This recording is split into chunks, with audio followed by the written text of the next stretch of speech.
के लिए पहुंचे हैं और ये दृश्य आप देख रहे हैं प्रधानमंत्री नरेंद्र मोदी राजस्थान हाईकोर्ट की स्थापना की प्लेटिनम जुबली समापन समारोह कार्यक्रम में। नमस्कार देवियों सज्जनों, राजस्थान उच्च न्यायालय के प्लेटिनम जुबली समापन समारोह में हार्दिक स्वागत अभिनंदन है माननीय प्रधानमंत्री श्री नरेंद्र मोदी जी का।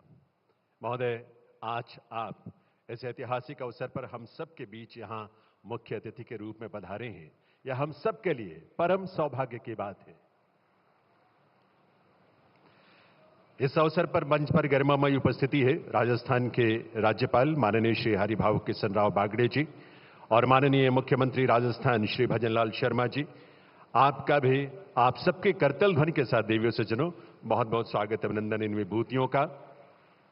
साथ ही मंच पर विराजमान सर्वोच्च न्यायालय के माननीय न्यायाधीश honourable mister justice Sanjeev Khanna ji, केंद्रीय विधि एवं न्याय राज्य मंत्री स्वतंत्र प्रभार श्री अर्जुन राम मेघवाल जी, राजस्थान उच्च न्यायालय के मुख्य न्यायाधीश honourable mister justice Manindra Mohan Shrivastava ji और सामने दर्शक दीर्घा में विराजमान आप सभी गणमान्य अतिथियों का, विभूतियों का बहुत बहुत स्वागत अभिनंदन आज के इस बहुत ही ऐतिहासिक अवसर पर। मैं निवेदन करूंगा राजस्थान उच्च न्यायालय के मुख्य न्यायाधीश honourable mister justice Manindra Mohan Shrivastava से कि वे सबसे पहले माननीय प्रधानमंत्री महोदय को साफा बांधकर और बुके तथा मेमेंटो भेंटकर उनका स्वागत अभिनंदन करें मारवाड़ की इस ऐतिहासिक धरा पर। और इस स्वागत अभिनंदन में आप सबके करतल ध्वनि के माध्यम से आप सभी शामिल हों। राजस्थान तो वैसे भी शौर्य की धरा है, राष्ट्रीय स्वाभिमान की रक्षा करने और इसके लिए प्राण न्यौछावर करने वाले वीरों और वीरांगनाओं की ये धरा है और उसी स्वाभिमान की पहचान हमारा राजस्थानी साफा, साथ में बुके और मेमेंटो जो कि प्लैटिनम जुबली समापन समारोह की स्मृतियों को सहेजे है अपने भीतर। बहुत बहुत स्वागत अभिनंदन माननीय प्रधानमंत्री महोदय का। राजस्थान हाईकोर्ट के जज honourable mister justice S Chandrashekhar ji से निवेदन है माननीय राज्यपाल महोदय का यहां पर स्वागत अभिनंदन करें, उन्हें भी साफा, बुके और मेमेंटो भेंट कर यहां पर हार्दिक स्वागत अभिनंदन करें। माननीय राज्यपाल महोदय का आप सबकी करतल ध्वनि के साथ देवियों सज्जनों माननीय श्री हरिभाऊ किशनराव बागड़े जी और राज्यपाल राजस्थान।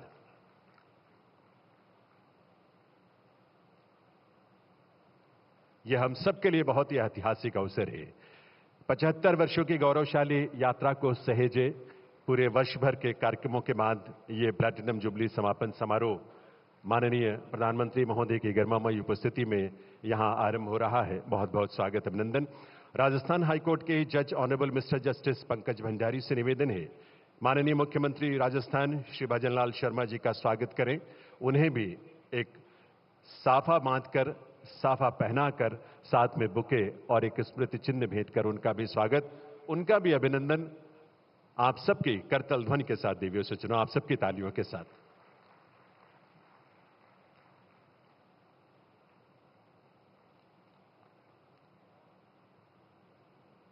बहुत बहुत स्वागत अभिनंदन है माननीय मुख्यमंत्री महोदय का। जज Rajasthan high court doctor justice Pushpendra Singh Bhati ji से निवेदन है सुप्रीम कोर्ट के जज honourable mister justice Sanjeev Khanna ji, उनकी गरिमामयी उपस्थिति है, उन्हें भी साफा पहनाकर, बुके भेंटकर और एक साथ में स्मृति चिन्ह भेंटकर उनका भी स्वागत अभिनंदन करें। आप सबकी करतल ध्वनि के साथ यह अभिनंदन, ये वंदन मारवाड़ की इस धरा पर राजस्थान प्रदेश में जोधपुर की इस नगरी में जो सूर्य नगरी के रूप में विख्यात है।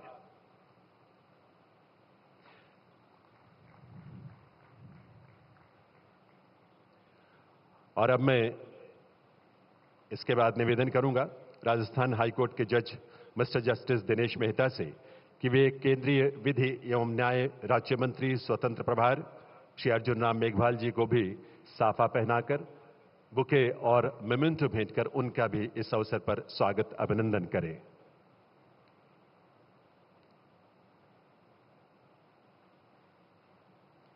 आप सबके करतल ध्वनि के साथ माननीय मंत्री महोदय का बहुत बहुत स्वागत।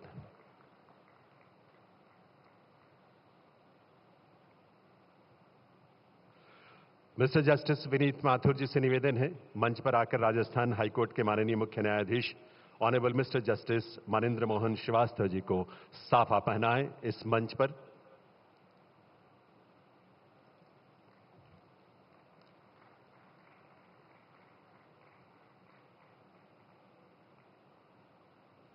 बहुत बहुत स्वागत, अभिनंदन देवियों सज्जनों।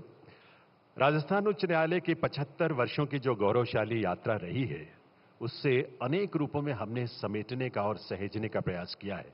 और इसी क्रम में एक बहुत ही महत्वपूर्ण प्रयास है राजस्थान उच्च न्यायालय के संग्रहालय की स्थापना के रूप में।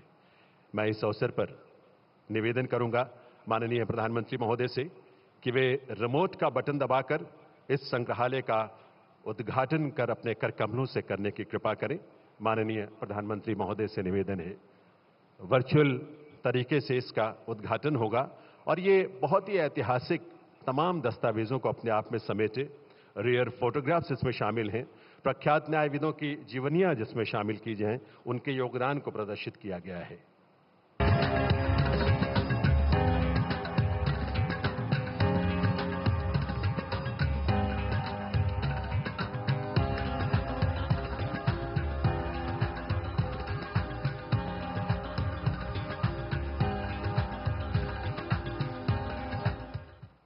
इस संग्रहालय में जहां न्याय की प्रक्रिया को बहुत ही सुलभ, सरल और सुगम्य बनाने, ई कोर्ट्स, पेपरलेस कोर्ट्स, ऐसी अनेक उपलब्धियों को बहुत ही रोचक ढंग से प्रदर्शित किया गया है। राजस्थान उच्च न्यायालय जैसे प्रतिष्ठित संस्थान के 75 वर्षों की यात्रा को समर्पित एक स्मारिका का प्रकाशन भी हमने किया है और इसका विमोचन करने के लिए मैं निवेदन कर रहा हूं, करबद्ध प्रार्थना कर रहा हूं माननीय प्रधानमंत्री महोदय से। इस स्मारिका में जिसमें तमाम ऐसी स्मृतियों को सहेजा गया है, उसका विमोचन माननीय प्रधानमंत्री महोदय अपने करकमलों से करने की कृपा करें।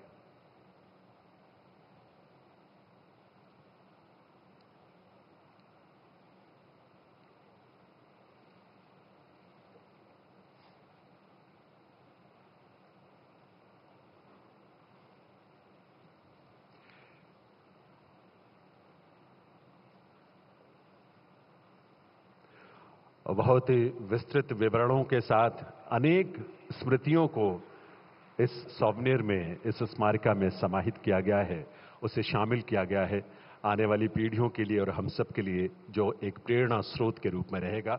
इसका विमोचन करने के लिए माननीय प्रधानमंत्री महोदय का बहुत बहुत आभार। देवियों सज्जनों, माननीय प्रधानमंत्री महोदय के डिजिटल इंडिया से प्रेरणा लेते हुए हमने एक अनूठा आईटी प्लेटफॉर्म तैयार किया है जिसका नाम है त्वरित। त्वरित यानी transmission of warrant and summons and the report by information technology. देश में त्वरित प्लेटफॉर्म की शुरुआत करने वाला राजस्थान हाईकोर्ट देश का पहला हाईकोर्ट है। मैं पुनः माननीय प्रधानमंत्री महोदय से निवेदन करूंगा, रिमोट का बटन दबाकर त्वरित प्रोग्राम का शुभारंभ अपने करकमलों से करने की कृपा करें। माननीय प्रधानमंत्री महोदय।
देवियों सज्जनों, भारत सरकार के डाक विभाग ने राजस्थान उच्च न्यायालय की प्लैटिनम जुबली को समर्पित एक विशेष कवर स्टाम्प तैयार किया है। मैं माननीय राज्यपाल श्री हरिभाऊ कृष्णराव बागड़े जी से निवेदन करूंगा कि वे स्पेशल कवर स्टैंप का विमोचन करने की कृपा करें और साथ ही इसकी पहली प्रति माननीय प्रधानमंत्री महोदय को विमोचन के बाद भेंट करने की कृपा करें। इस माध्यम से भी राजस्थान उच्च न्यायालय की जो 75 वर्षों की गौरवशाली यात्रा है, उसको आने वाली पीढ़ियों के लिए सहेजने का एक बहुत महत्वपूर्ण जतन इस रूप में हुआ है। और ये पहली प्रति कवर स्टैंप की, और इसको विशेष कवर स्टैंप को, इस पहली प्रति को माननीय राज्यपाल महोदय, माननीय प्रधानमंत्री महोदय को भेंट करेंगे।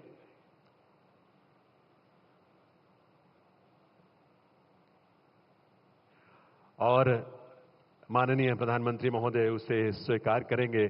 आप सबके करतल ध्वनि के साथ, देवियों से चुनो, आप सबकी तालियों के साथ। ये प्रयास अपने आप में बहुत महत्वपूर्ण है, जो आने वाली पीढ़ियों के लिए, आने वाले युवाओं के लिए, आज के युवाओं के लिए बहुत ही प्रेरक रूप में प्रेरणा देते रहेंगे। बहुत बहुत आभार आप सभी का।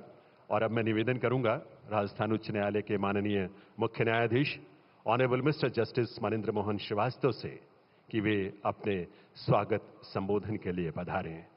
Honourable chief justice of Rajasthan high court.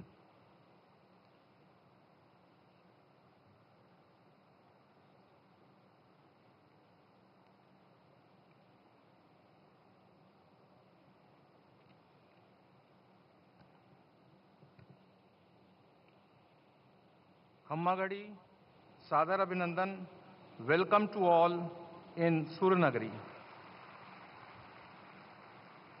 Rajasthan High Court is celebrating 75 years of its glorious journey in service of the people of the state, rendering justice to seekers, including common man. To commemorate this journey, various events, conferences, seminars were held on 29/8/2023, when this glorious journey entered 75th year. On 29th August, this august institution would be completing its glorious journey of 75 years. Today's concluding ceremony is the culmination of year-long meaningful dialogue, discussion and deliberation on wide range of subjects on core constitutional values and principles, legal aid and access to justice for all, and in particular, women, children, marginalized sections of the society, alternative dispute resolution mechanism, use of technology in judicial process, capacity building and transparency, as also making judicial system transparent and litigant-centric. On this momentous occasion, I, on my own behalf and on behalf of all the judges of the Rajasthan High Court, extend warm and heartfelt welcome to Honorable Shri Narendra Modi, Prime Minister of India.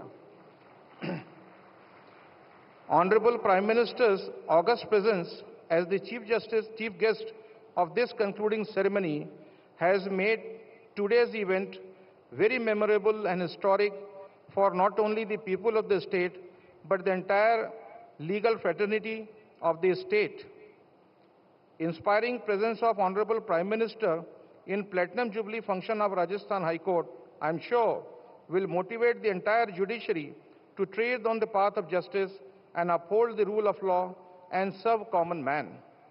On this momentous occasion, I extend warm welcome to Shri Haribhavu Kishan Rao Bagade, Honorable Governor of Rajasthan, who accepted our invitation and graced our function today. I extend warm welcome to Shri Bhajan Lal Sharma, Honorable Chief Minister, Rajasthan, who has always shown his commitment for the judiciary of the state and is gracing this historic moment. I am privileged and honored to extend warm welcome to Honorable Mr. Justice Sanjeev Khanna, Senior Most Judge of the Supreme Court of India and Executive Chairman, National Legal Services Authority. Justice Khanna not only graced the state-level conference on legal aid and access to justice held in the series of Platinum Jubilee celebration, but also a guiding force and source of inspiration to the entire judiciary of the state. I welcome you, sir. I also extend warm welcome to Revered Madam Asha Khanna. I extend warm welcome to Shri Arjun Ram Meghwal, Honorable Law Minister, Government of India, for his gracious presence on this occasion in his own land, his own state. I extend warm welcome to Honorable Mr. Justice Pankaj Mittal, Honorable Mr. Justice Augustine George Massey, and Honorable Mr. Justice Sandeep Mehta, Judges of the Supreme Court of India, as also respected Madam, for their gracious presence. I also extend heartfelt welcome to Honorable Mr. Justice Vijay Bishnoi, Chief Justice High Court of Guwahati, Honorable Mr. Justice Arun Bansali, Chief Justice Allahabad High Court, and respect Madam for their gracious presence in their own parent institution. I extend warm welcome to Honorable Speaker, Rajasthan Legislative Assembly, Honorable Deputy Chief Ministers, Members of Parliament, Minister of State of Rajasthan, and members of Rajasthan Legislative Assembly. I am honored and privileged to extend warm welcome to most respected former judges of the Supreme Court, Chief Justice and judges of the Rajasthan High Court. What I said in the inaugural ceremony, I would repeat. It is their unwavering commitment and relentless services rendered to the High Court in the past years which has given us moral authority to celebrate glorious journey of 75 years of this august institution. All brothers and sister judges of Rajasthan High Court join me to extend warm welcome to gracious ladies. The bar and bench are the two wheels equal in size and strength to carry ahead the chariot of justice.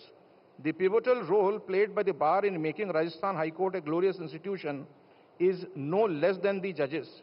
I extend a very warm welcome to the Learned Advocate General, Additional Solicitor Generals, senior advocates and members of the bar, whose overwhelming presence in thousands is proof of their commitment, collaboration and cooperation towards this august institution.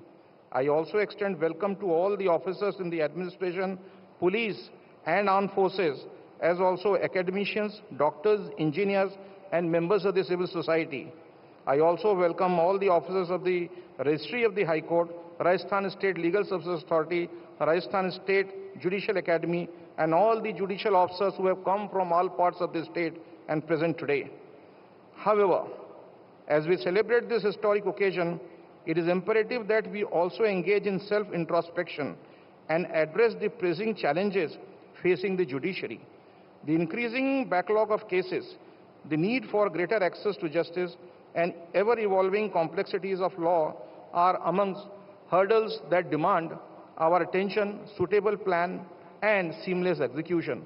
As we celebrate the Platinum Jubilee, we look forward with optimism and resolve to continue with greater zeal, enthusiasm, and determination the noble mission of dispensing justice with the same spirit of fairness, impartiality, and compassion that has characterized the Rajasthan High Court for the last 75 years. High Court and the judicial institutions are public institutions and are under constitutional obligation to impart justice impartially and fearlessly. Our strength is the confidence reposed on us by the people. As the head of state judiciary, I and all the judges of this institution pledge to serve the cause of justice to the best of our ability. I once again extend very warm welcome to all of you. Thank you all. Jai Bharat, Jai Rajasthan.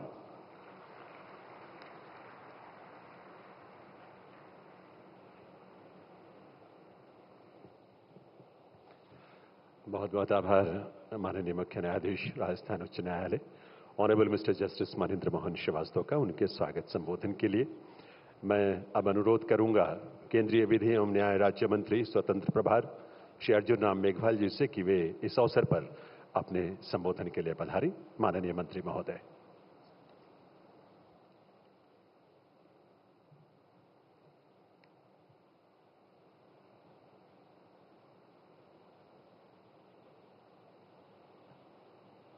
आज राजस्थान उच्च न्यायालय के 75 वर्ष पूर्ण होने पर आयोजित इस अमृत महोत्सव की पुनीत बेला पर मंच पर उपस्थित भारत को विकसित राष्ट्र बनाने के संकल्प को सिद्धि में परिवर्तन करने के यज्ञ में दिन रात लगे हमारे यशस्वी और तपस्वी प्रधानमंत्री आदरणीय श्री नरेंद्र मोदी जी, आपका इस राजस्थान की धरती पर बहुत बहुत स्वागत है सर। हमारे राजस्थान में एक कहावत है और एक दोहा भी है, सोनेरी धरती जठे चांदी रो आसमान रंग रंगीलो रस भरियो मारो प्यारो राजस्थान। ऐसे राजस्थान में आपका स्वागत है, अभिनंदन है। राजस्थान के माननीय राज्यपाल श्री हरिभाऊ कृष्णराव बागड़े साहब और हमारे ऑनरेबल जस्टिस संजीव खन्ना जी, जो हमारे जज हैं honourable supreme court of India के, हमारे मुख्यमंत्री माननीय भजनलाल जी शर्मा जी और हमारे chief justice Rajasthan high court के माननीय एमएम श्रीवास्तव जी, अन्य उपस्थित वरिष्ठ न्यायाधीशगण, वरिष्ठ अधिवक्तागण, कानून से संबंधित छात्रगण, जनप्रतिनिधिगण, सभी वरिष्ठ अधिकारी, मैं आप सबको इस परिसर में उपस्थित होने के लिए भावभीना आपका अभिनंदन करता हूं, आपका स्वागत करता हूं। हमें विरासत में सर्वोत्तम परंपराएं मिली है जिन्हें हम कायम रखना चाहते हैं, और ऐसे समारोह मनाने का ये उद्देश्य भी होता है। इस समारोह में आप सबकी उपस्थिति ने इस समारोह की गरिमा को और बढ़ाया है। आप सबकी उपस्थिति हाई कोर्ट के सदस्यों के लिए एक प्रेरणा स्रोत रहेगी। मुझे इसमें संदेह नहीं है कि जोधपुर उच्च न्यायालय के 75 वर्ष के अस्तित्व का इतिहास और इससे जुड़े हुए बार के अस्तित्व का इतिहास वो अपने आप में अद्भुत है, अपने आप में गौरवान्वित करने लायक है। ऐसा कहना बिल्कुल उचित होगा कि बार ने, क्योंकि यहां बार एसोसिएशन के पदाधिकारी भी बैठे हैं, बार काउंसिल ऑफ इंडिया के पदाधिकारी भी बैठे हैं, बार ने जस्टिस डिलीवरी सिस्टम में हाई कोर्ट की सहायता के लिए अपना सर्वश्रेष्ठ योगदान भी दिया है। ऐसा कहने में मुझे कोई संकोच नहीं है।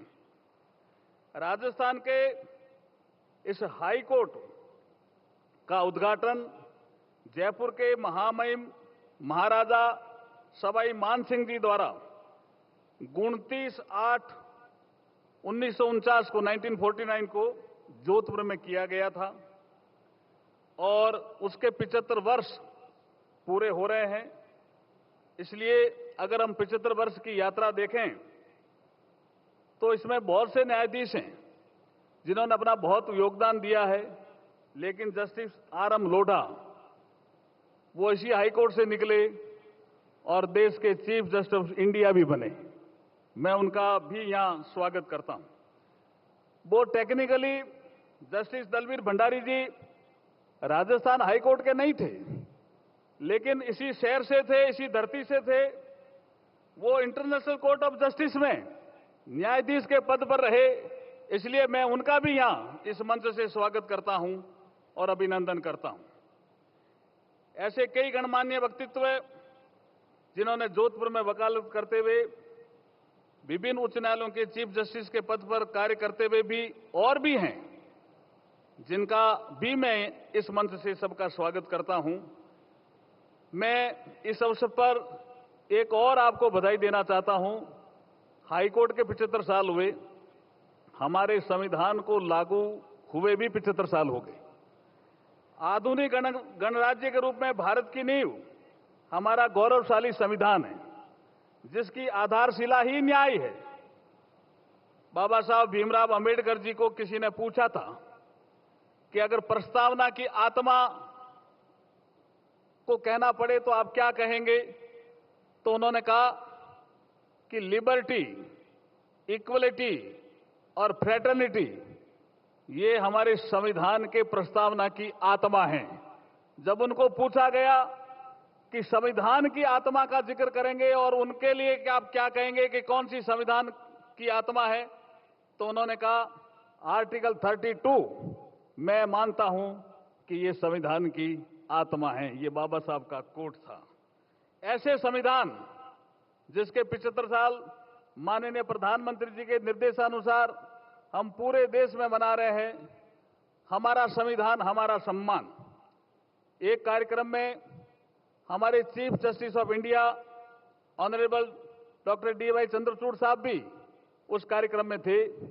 आज उनकी तबीयत ठीक नहीं होने के कारण यहां उपस्थित नहीं है, लेकिन हम इस मंच के माध्यम से चीफ जस्टिस ऑफ इंडिया साहब को भी बहुत बहुत बधाई और शुभकामनाएं देना चाहते हैं, क्योंकि उन्होंने एक बड़ा नवाचार किया है। स्थानीय भाषा और राज्य की भाषा का भी न्याय के क्षेत्र में महत्वपूर्ण रोल होता है, और इसलिए इसी को ध्यान में रखते हुए सुप्रीम कोर्ट ने अधिक से अधिक क्षेत्रीय भाषाओं में फैसला उपलब्ध कराना शुरू कर दिया है, और ये honourable chief justice doctor D.Y.. Chandrachud साहब की पहल है।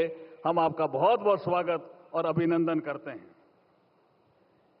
मैं गर्व से कह सकता हूं कि राजस्थान हाईकोर्ट जोधपुर भारत का ऐसा पहला हाईकोर्ट था जिसने 1950 में संविधान के आर्टिकल 3482 के तहत अपनी कार्रवाई हिंदी में करना शुरू कर दिया था इन 1950s। उसके बाद 1969 में उत्तर प्रदेश हाईकोर्ट ने, फिर 1971 में मध्य प्रदेश हाईकोर्ट ने, और 1972 में बिहार हाईकोर्ट ने हिंदी का प्रयोग शुरू किया था। हम पहले थे देश में। इसके लिए भी जिन्होंने भी ये इनिशिएशन लिया उनको भी मैं बधाई और शुभकामनाएं देता हूं इस अवसर पर। सर, जस्टिस की बात संविधान में भी की गई है। न्याय में आसानी प्रत्येक भारतीय नागरिक का अधिकार है, जिसको हमारे प्रधानमंत्री जी ने कहा है ईज ऑफ लिविंग। हम अगर देखेंगे पिछले कई सालों के निर्णयों को, तो हम पाएंगे कि ईज ऑफ लिविंग के साथ साथ ईज ऑफ जस्टिस को बढ़ावा देकर के प्रधानमंत्री जी ने citizen centric technology driven modern legal system इस देश को दिया है। इसके लिए प्रधानमंत्री जी हम आपका बहुत बहुत आभार प्रकट करते हैं। मैं इस अवसर पर कहना चाहता हूं कि हमने 1562 ऐसे कानून जिनकी कोई आवश्यकता नहीं थी, उनको आपके निर्देशानुसार हमने रद्द कर दिए हैं, रिपील कर दिए हैं। ये कानूनों की संख्या 1562 है। 1 जुलाई 2024 से पुराने हमारे जो औपनिवेशिक काल के जो हमारे क्रिमिनल लॉज थे, भारतीय दंड संहिता, सीआरपीसी, इंडियन एविडेंस एक्ट, इनको भी हमने संशोधित करके भारत की वर्तमान परिस्थिति के अनुरूप लागू कर दिया है। 1 जुलाई 2024 से अंग्रेजों को भारत के नागरिकों को दंड देना था, इसलिए वो भारतीय दंड संहिता लेकर के आए। आदरणीय मोदी जी को भारतीय नागरिकों को न्याय देना है, इसलिए मोदी जी भारतीय न्याय संहिता लेकर के आए। ये एक महत्वपूर्ण पड़ाव है।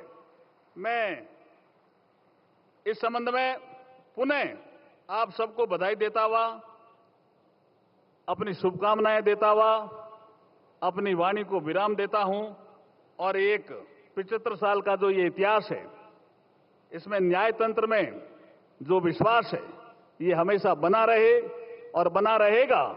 इसी आशा और विश्वास के साथ आपको पुनः बधाई देता हुआ अपनी वाणी को विराम देता हूं। जय भारत।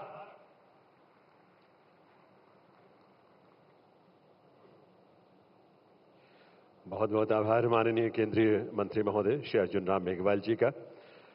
दिव्य सज्जनों, आज के इस प्लेटिनम जुबली समापन समारोह में मंच पर हम सबके बीच गरिमामयी उपस्थिति है सर्वोच्च न्यायालय के माननीय न्यायाधीश और नालसा के executive chairman honourable mister justice Sanjeev Khanna ji की।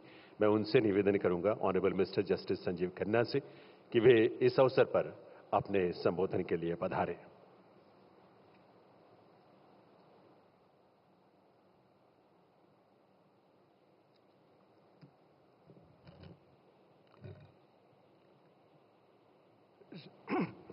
Respected Shri Narendra Modi ji, the Prime Minister of India, Shri Haribhau Kisan Rao Bagde ji, the Governor of the State of Rajasthan, Shri Bajralal Sharma ji, Chief Minister of Rajasthan, Shri Arjun Ram Meghwal ji, Minister of State, Law and Justice, Shri M.M. Justice Srivastava, Chief Justice of Rajasthan High Court, brother judges from the Supreme Court of India, sister and brother judges from high courts, retired judges, judicial officers, advocates, and distinguished guests, namaste and good evening. 75 years ago, on 29th of August 1949, the High Court of Rajasthan was established. Just a few months before adoption of our Constitution on 26th November 1949. As we reflect on the journey from time of our freedom fighters to the constitutional visionaries of the present day, we must acknowledge that we are today, as a nation, 3 or 4 generations old. The demand of our forefathers, laying the foundation of our nation and drafting the Constitution, started from the baseline. Democracy as a system of governance places power in the hands of the people. The governments we elect and the laws they enact derive their legitimacy from the choices made by the electorate.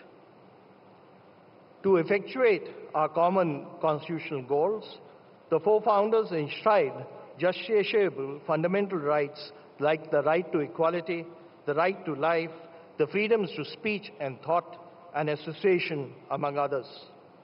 These rights are the spirit of our Constitution. We Indians respect and take pride in our Constitution. Today, India is a home to the largest young population in the world. More than 65% of our population is below 35 years. Ironically, most of us present here do not belong to this age. Do we understand their aspirations? In my opinion, these young citizens, the torchbearers of our future, seek more than just basic norms and rights. They yearn for good governance. What is the difference between governance and good governance? Governance refers to the processes of governing the institution and practices through which the issues of common concern are decided upon and regulated. Good governance adds a normative and evaluative attribute to the process of governing. As per United Nations Economics and Social Commission for Asia and Pacific, good governance has 8 major characteristics. These are participatory, consensus orientation, accountable, transparency, responsive, effective and efficient, equitable and inclusive, and follow the rules of law. To this, I'll add one more: ability to take hard and right decisions. Consequently, the key difference between governance and good governance lies in the quality of outcome of governance. Good governance minimizes and eradicates corruption. All branches of government, including judiciary, share this common mission to provide good governance. This objective is achieved by enacting good and compliable laws, their effective and fair execution, and an independent and impartial judiciary which interprets the law as the will of the people and adjudicates disputes, fulfilling the constitutional role and objective. Should the judiciary be tested on the parameters and scales of good governance, my answer to that is yes. And it requires further effort on our part, because judiciary is required to be just, fair, and equitable. Their decisions, though examining various perspectives, should not discard harmonious coherence and certainty. We have to maintain a right balance between consistency and change. The judges must mitigate against the impact of personal biases and insulate their decisions from any undue sway of collective and external pressures. The judicial process should be easily accessible to common persons. It should be inexpensive and not burdensome. Courts should be citizen-friendly and litigant-driven. Decisions must be rendered without any delay, and the judgments should be simple so that they are understood by the litigants and general public. As an executive chairperson of the National Legal Services Authority, NALSA, I'd like to take this opportunity to show cause and share with you another aspect of judicial attempt to provide good governance. The vision of NALSA is an inclusive legal system providing free, fair, and competent legal representation in the courts of law. Besides this, there are 4 other equally important objects and goals for an inclusive vision of NALSA. These are disseminating legal literacy and awareness, providing assistance to bridge the gap between socio-economic welfare schemes and actual realization of benefits of such schemes, enacting and implementing strategic schemes for the vulnerable in our society, providing quick, cheap, effective resolution of disputes through alternate dispute resolution mechanisms. Today, NALSA provides largest coverage of legal aid in the world, as nearly 80% of our 1.4 billion citizens are eligible for free legal aid. The number of legal aid beneficiaries have quadrupled in 7 years, going from 3 lakhs in 2015-16 to 12 lakhs in 2022-23. Today, the figure should be touching about 17 lakhs. NALSA has enrolled about 49,000 advocates on its panel. The legal aid force is also bolstered by 42,446 paralegal volunteers, out of which 17,506 are women, comprising of 41% of paralegal volunteers.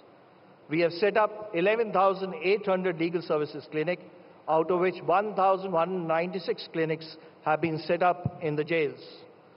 About 400 clinics have been set up in juvenile justice centers. NALSA has also developed strategic schemes like victim compensation scheme targeted towards empowering some of the vulnerable sections of our society. In 2023, a substantial sum of 308 crores has been paid under different compensation schemes. We have promoted alternate dispute resolution mechanisms like Lok Adalat and mediation for fast, quick, and mutually acceptable resolution of disputes in place of adversarial adjudication. In the past 6 years, more than 17 crores cases have been disposed of by Lok Adalats. Between 2016 to 2022, pan-India, 11 lakh cases have been settled through mediation. I am also happy to state that state of Rajasthan has pioneered the concept of open jails for prisoners, representing a bold and forward-thinking approach towards prison reforms. These open prisons are helping individuals in conflict with the law to rediscover their place in the society.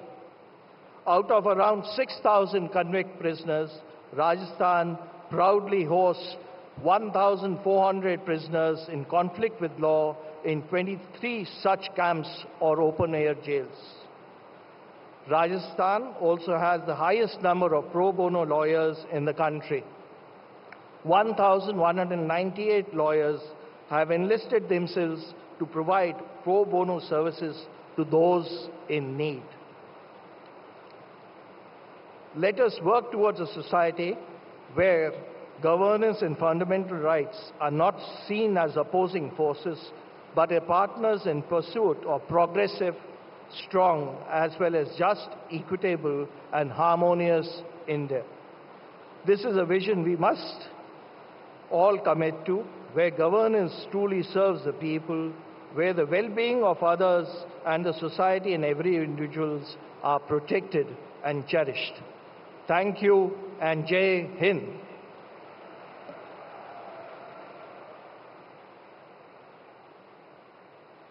बहुत बहुत आभार honourable mister justice Sanjeev Khanna ji, honourable जज supreme court of India का उनके संबोधन के लिए। और अब मैं राजस्थान के माननीय मुख्यमंत्री श्री भजनलाल शर्मा जी से निवेदन करूंगा कि वे इस अवसर पर अपने संबोधन के लिए पधारें। माननीय मुख्यमंत्री महोदय।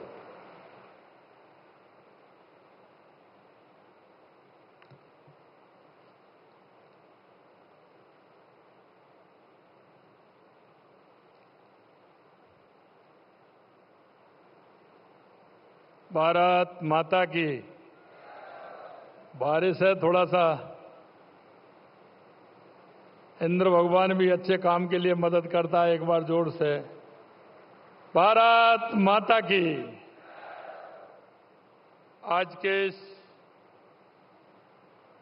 जोधपुर उच्च न्यायालय के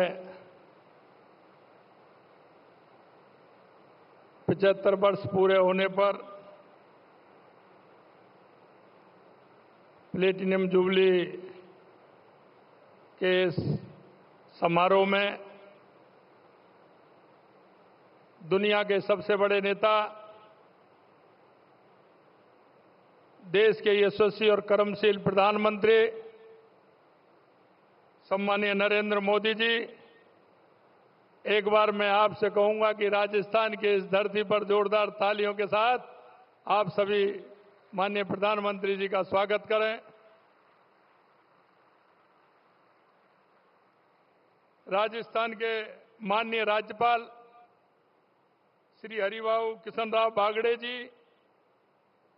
केंद्रीय विधि और न्याय मंत्री श्री अर्जुन राम जी मेघवाल साहब, सर्वोच्च न्यायालय के माननीय न्यायाधीश न्यायमूर्ति श्री संजीव खन्ना जी, राजस्थान उच्च न्यायालय के मुख्य न्यायाधीश न्यायमूर्ति मनेन्द्र मोहन श्रीवास्तव जी, उपस्थित सभी न्यायाधीश महोदय एवं अधिवक्ताओं का प्रदेश की इस भूमि पर अतिथि सत्कार परंपरा के अनुसार समस्त प्रदेशवासियों की ओर से मैं आप सभी का स्वागत और अभिनंदन करता हूं।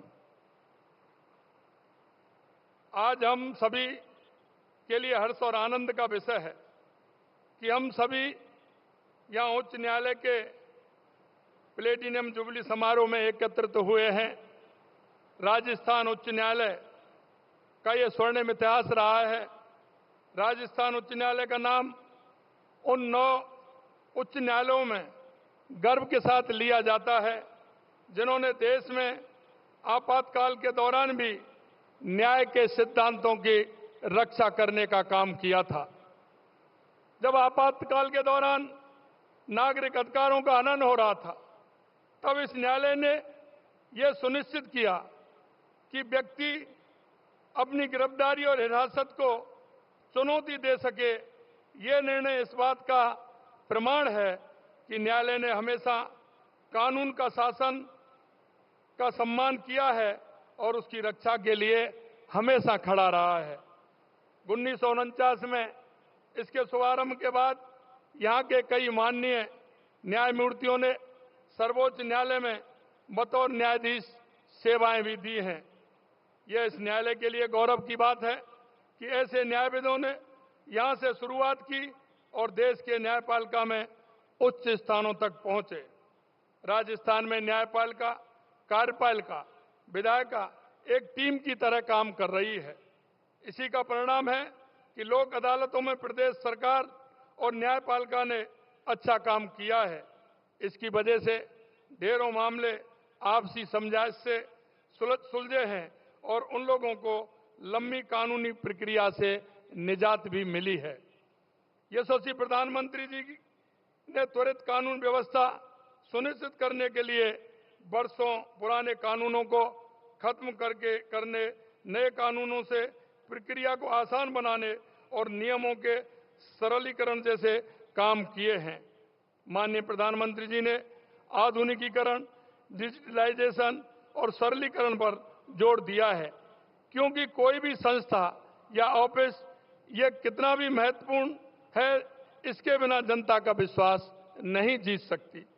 सरलीकरण के उदाहरण के तौर पर जन विश्वास अधिनियम 2023 को लिया जा सकता है, जिसमें 42 केंद्रीय कानूनों में से 183 प्रावधानों को अपराध मुक्त करके व्यापार करने में आसानी लाने के लिए बनाया गया है।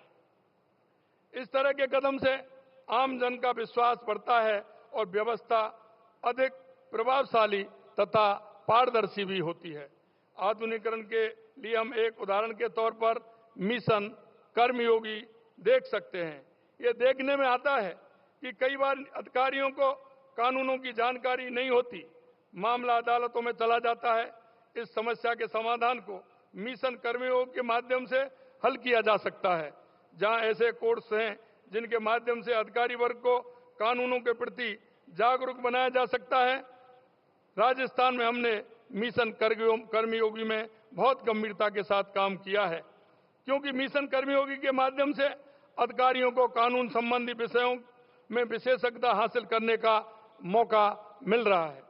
राजस्थान राज्य से मिशन कर्मयोगी के अंतर्गत आईगोट डिजिटल प्लेटफॉर्म पर 5,30,000 से अधिक कार्मिक पंजीकृत हैं और राजस्थान सरकार के 2,35,000 से अधिक कार्मिकों द्वारा पाठ्यक्रम पूरा कर लिया गया है। राजस्थान देश का यह पहला राज्य है जहां 5 लाख से अधिक कार्मिक पंजीकृत हैं और हम देश के किसी अन्य राज्यों से काफी आगे भी हैं। हमने डिजिटल इनिशिएटिव के लिए जो लॉन्च होते हुए देखा है, डिजिटलाइजेशन की दिशा में एक सकारात्मक कदम है। माननीय प्रधानमंत्री जी से प्रेरणा लेते हुए हमने भी राजस्व मामलों में डिजिटलाइजेशन में नवाचार किए हैं। प्रदेश में नामांतरण प्रक्रिया को सरल करने और समय पर लोगों को सेवाएं उपलब्ध करवाने के लिए नामांतरण को ऑनलाइन और पेपरलेस करने का काम किया है। साथ ही खातेदारों की कृषि भूमि के आपसी सहमति से विभाजन की संपूर्ण प्रक्रिया को ऑनलाइन किया गया है। बजट में हमने अधिवक्ताओं के कल्याण हेतु बार काउंसिल को एक बारीय सहायता के रूप में 7 करोड़ 50 लाख रुपए देने की घोषणा भी हमने की है। इन 75 वर्षों में राजस्थान उच्च न्यायालय ने अनगिनत महत्वपूर्ण फैसलों के माध्यम से देश और राज्य की न्यायिक प्रक्रिया को समृद्ध किया है। यह न्यायालय हमारे संविधान के मूल्यों न्याय, स्वतंत्रता, समानता और बंधुत्व का सच्चा प्रहरी बना हुआ है। कोई भी समाज आधुनिक, विकसित एवं सौहार्दपूर्ण तभी बन सकता है जब वो अपने लोगों के साथ न्यायपूर्ण व्यवहार करे। अंत में मैं राजस्थान उच्च न्यायालय के सभी सदस्यों को उनके समर्पण, ईमानदारी, कठिन परिश्रम के लिए हार्दिक बधाई देता हूं। हम सब मिलकर न्याय की इस यात्रा को और आगे ले जाने के लिए प्रतिबद्ध हैं। मैं पुनः आप सभी को बहुत बहुत धन्यवाद देता हूं। आप सभी को बहुत बहुत धन्यवाद। जय हिंद, जय भारत, जय राजस्थान।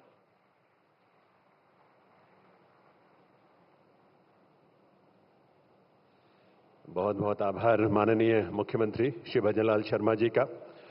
देवियों सज्जनों, स्वतंत्र भारत के अमृतकाल में देश को विरासत के साथ विकास का विजन देने वाले, गुलामी के प्रतीकों से मुक्त होकर स्वाभिमान के भाव के साथ आगे बढ़ते हुए आत्मनिर्भर भारत का प्रण है जिनका, ऐसे विकसित भारत के शिल्पकार देश के यशस्वी प्रधानमंत्री श्री नरेंद्र मोदी जी से आप सबकी करतल ध्वनि के साथ निवेदन है कि वे इस अवसर पर हम सबका मार्गदर्शन करें। अपने संबोधन के लिए पधारे माननीय प्रधानमंत्री महोदय।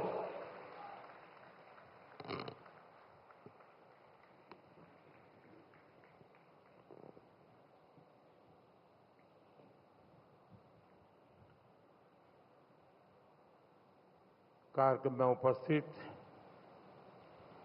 राजस्थान के राज्यपाल श्री हरुभाऊ कृष्णराव बागड़े जी, राजस्थान के लोकप्रिय मुख्यमंत्री श्री भजनलाल शर्मा, जस्टिस श्री संजीव खन्ना जी, देश के कानून मंत्री श्री अर्जुन राम मेघवाल जी, राजस्थान हाईकोर्ट के चीफ जस्टिस श्री मनिंदर मोहन श्रीवास्तव जी, अन्य सभी ऑनरेबल जजेस, न्याय जगत के सभी महानुभाव, उपस्थित देवी और सज्जनों, सबसे पहले तो मैं आप सबकी क्षमा चाहता हूं क्योंकि मुझे यहां पहुंचने में 10 मिनट करीब में लेट हो गया था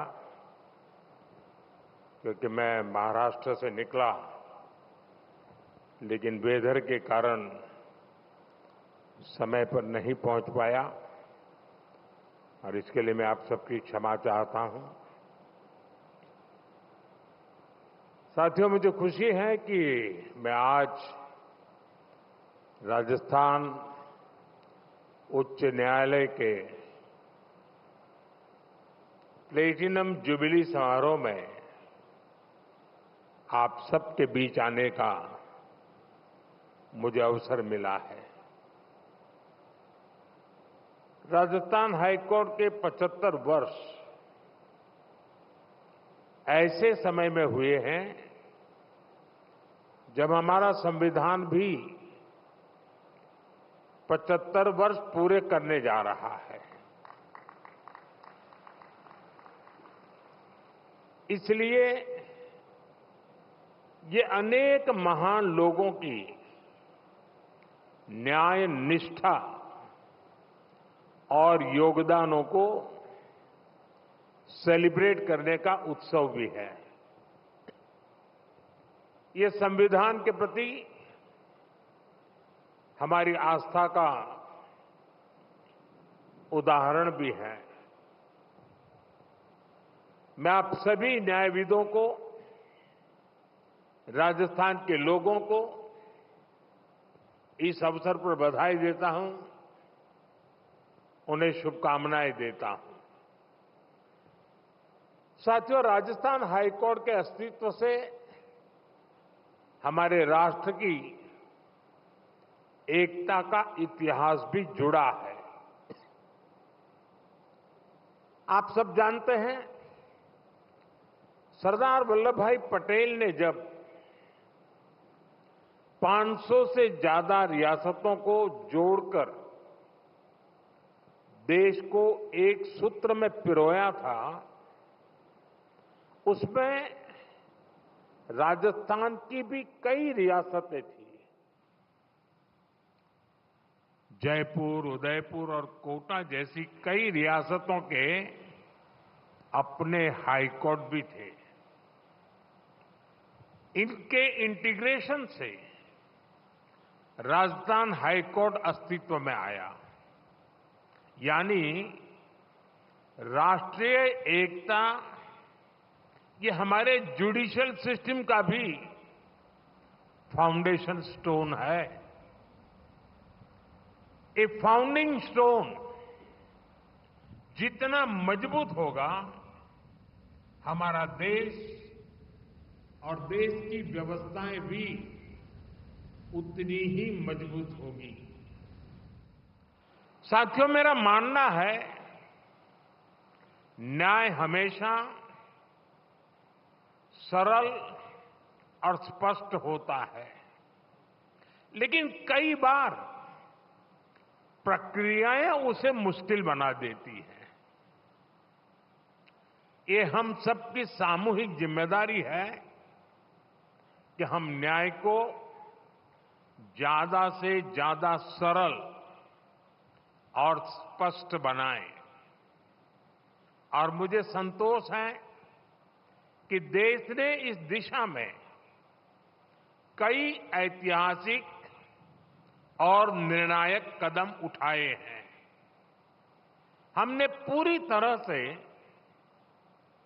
अप्रासंगिक हो चुके सैकड़ों कॉलोनियल कानूनों को रद्द किया है।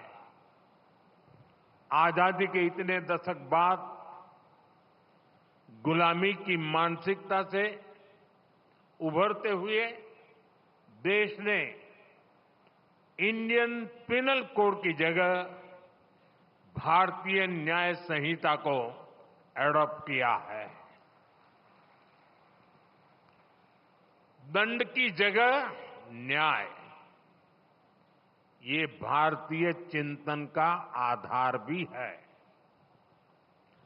भारतीय न्याय संहिता इस मानवीय चिंतन को आगे बढ़ाती है।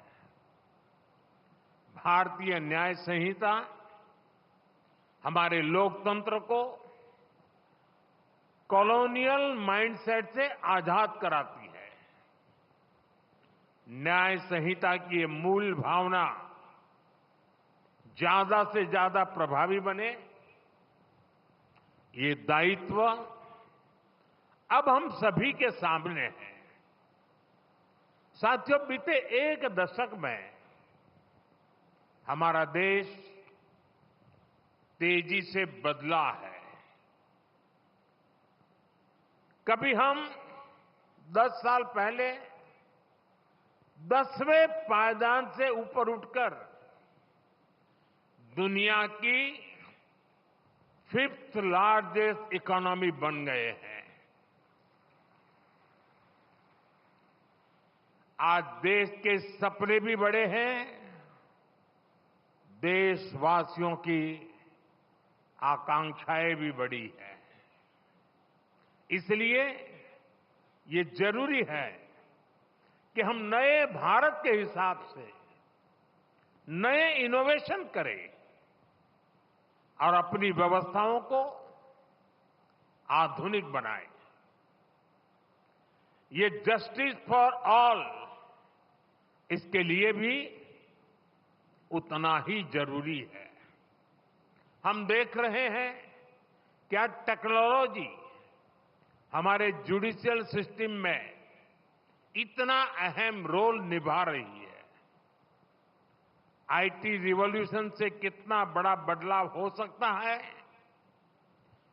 हमारा ई कोर्ट्स प्रोजेक्ट इसका सबसे बड़ा उदाहरण है। आज देश में 18,000 से ज्यादा कोर्ट्स कंप्यूटराइज हो चुकी है। मुझे बताया गया है कि नेशनल जुडिशियल डेटा ग्रिड से 26 करोड़ से ज्यादा मुकदमों की जानकारी एक सेंट्रलाइज्ड ऑनलाइन प्लेटफॉर्म पर जुड़ चुकी है। आज पूरे देश की 3,000 से ज्यादा कोर्ट कॉम्प्लेक्सेस और 1,200 से ज्यादा जेलें वीडियो कॉन्फ्रेंस से जुड़ गई हैं। और मुझे खुशी है कि राजस्थान भी इस दिशा में काफी तेज गति से काम कर रहा है। यहां सैकड़ों अदालतें कंप्यूटराइज हो चुकी है। पेपरलेस कोर्ट्स, ई फाइलिंग, समन के लिए इलेक्ट्रॉनिक सर्विस, वर्चुअल हियरिंग की व्यवस्था, ये कोई सामान्य बदलाव नहीं है। हम एक सामान्य नागरिक के दृष्टिकोण से सोचें तो दशकों से हमारे यहां कोर्ट के आगे चक्कर शब्द, कोई बुरा मत मानना, चक्कर शब्द मैंडेटरी हो गया था। कोर्ट का चक्कर, मुकदमे का चक्कर, यानी एक ऐसा चक्कर जिसमें फंस गए तो कब निकलेंगे कुछ पता नहीं।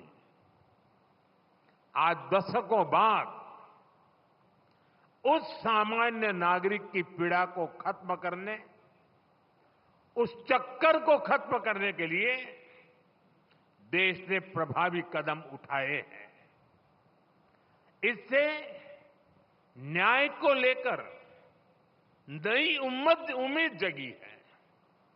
इस उम्मीद को हमें बनाए रखना है। लगातार अपनी न्यायिक व्यवस्था में रिफॉर्म करते चलना है। साथियों, बीते कई कार्यक्रमों में आप सबके बीच मैंने लगातार मीडिएशन की सदियों पुरानी हमारी व्यवस्था का जिक्र किया है। आज देश में कम खर्चीले और त्वरित निर्णयों के लिए ऑल्टरनेटिव डिस्प्यूट मैकेनिज्म बहुत अहम रास्ता बन रहा है।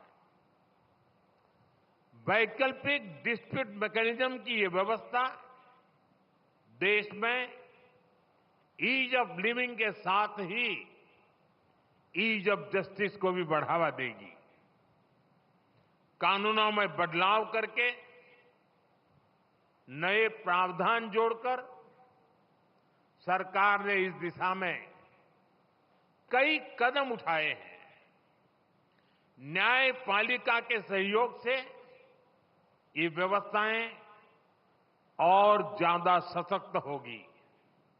साथियों, हमारी न्यायपालिका ने निरंतर राष्ट्रीय विषयों पर सजगता और सक्रियता की नैतिक जिम्मेदारी निभाई है। कश्मीर से आर्टिकल 370 हटाने का देश के संवैधानिक एकीकरण का उदाहरण हमारे सामने है। सीए जैसे मानवीय कानून का उदाहरण हमारे सामने है।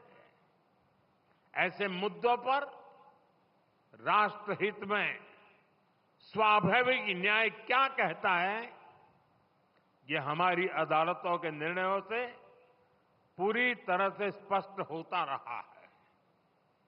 हाईकोर्ट से लेकर सुप्रीम कोर्ट तक न्यायपालिका ने अनेकों बार ऐसे विषयों पर राष्ट्र प्रथम, नेशन फर्स्ट के संकल्प को सशक्त किया है। जैसे आपको ध्यान होगा, अभी इसी 15 अगस्त को मैंने लाल किले से सेक्युलर सिविल कोड की बात की है। इस मुद्दे पर भले ही कोई सरकार पहली बार इतनी मुखर हुई हो, लेकिन हमारी जुडिशरी दशकों से इसकी वकालत करती आई है। राष्ट्रीय एकता के मुद्दे पर न्यायपालिका का ये स्पष्ट रुख न्यायपालिका पर देशवासियों में भरोसा और बढ़ाएगा।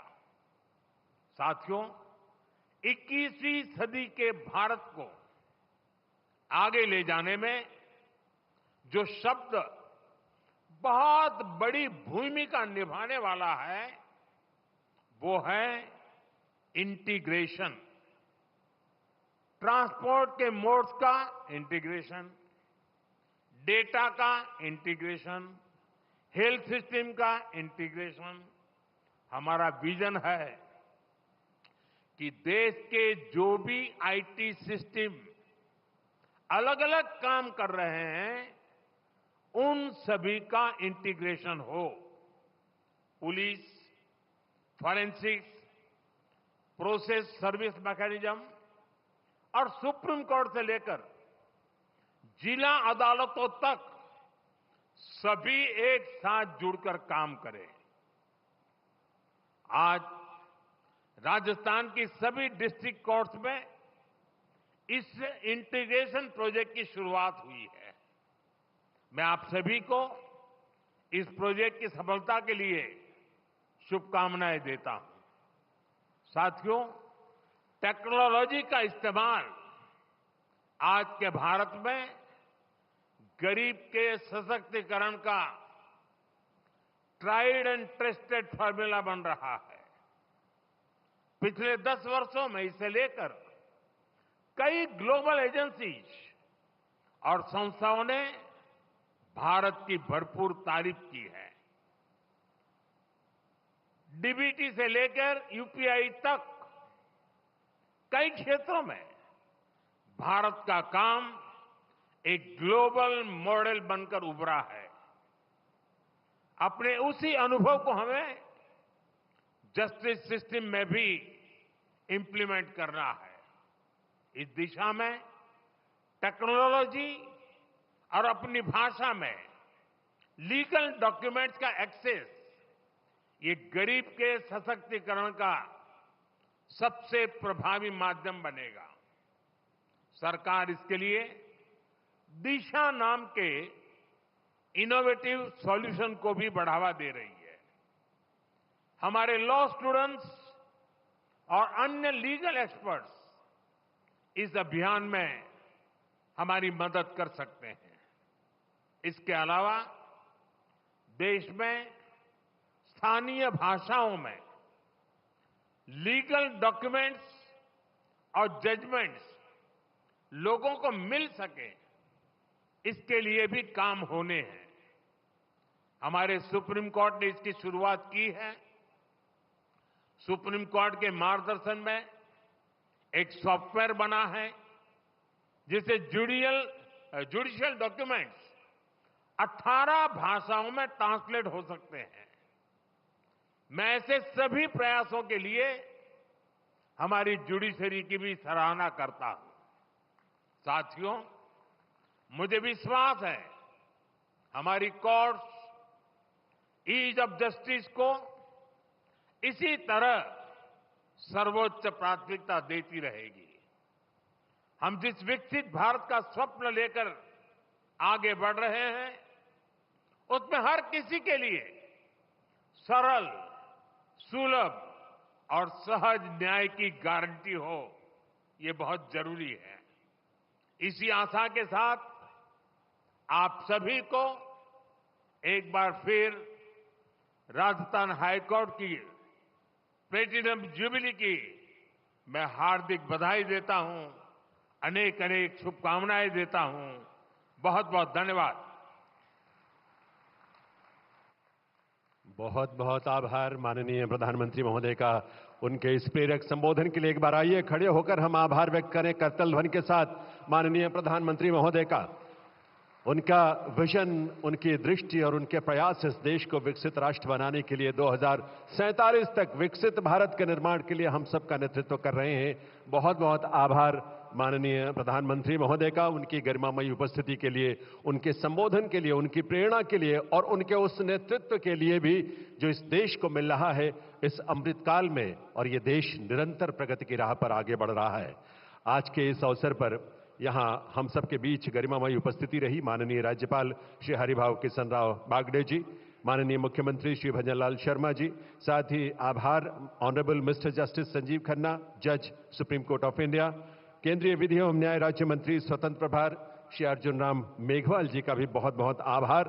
और यहां दर्शक दीर्घा में बैठी वो तमाम विभूतियां जो 75 वर्षों के इस यात्रा के हिस्सेदार रही हैं, भागीदार रही हैं, जिनका योगदान रहा है और जिनका स्नेह और तो जोधपुर में आयोजित राजस्थान उच्च न्यायालय के प्लेटिनम जयंती समारोह को प्रधानमंत्री नरेंद्र मोदी संबोधित कर रहे थे। आइए आपको बताते हैं प्रधानमंत्री के संबोधन की बड़ी बातें। अपने संबोधन में प्रधानमंत्री